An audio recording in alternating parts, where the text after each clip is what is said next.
غلط فیصلہ تو نہیں کرنے جا رہی پارلیمان؟ نہیں دیکھیں ایسی بات نہیں ہے.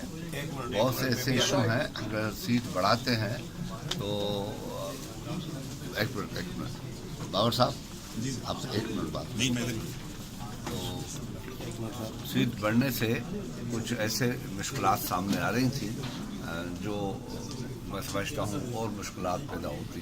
تو اس پہ سب نے متفقہ کیا اور ہمیں بھی ان کے ساتھ جانا پڑا کہ پرانی سیٹس کو ہم لیتے ہیں اور کانسٹیٹوئنسیز جو ابھی چینج ہوگی جو فرق آیا ہے وہ تو لازم ہے چینج ہوگی. اور جو 8 لاکھ روپیز 7,79,000 اس میں 10% کم بھی ہو سکتی ہیں 10% بڑھ بھی سکتی ہیں.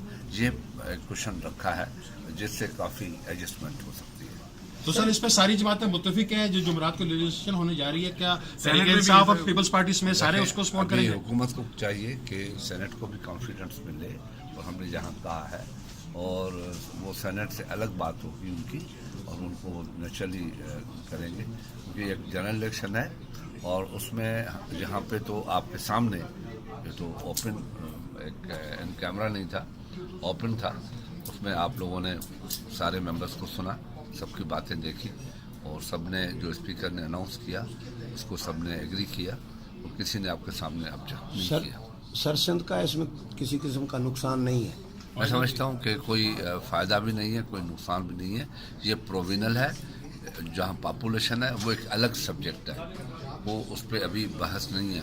صرف الیکشن نہیں ہے پاپولیشن پہ وہ ریسورسز بھی پاپولیشن پہ کاؤنٹ ہوتے ہیں جو اپریل میں آئیں گے اور اس میں یہ بھی طے ہوا ہے کہ جو یہ سینسز ہوگی یہ سینسز پہ جو بھی کوئی بائی الیکشن ہوگا اسی اس کے جو ڈیلیمیٹیشن ہوگا اس پہ ہوگا.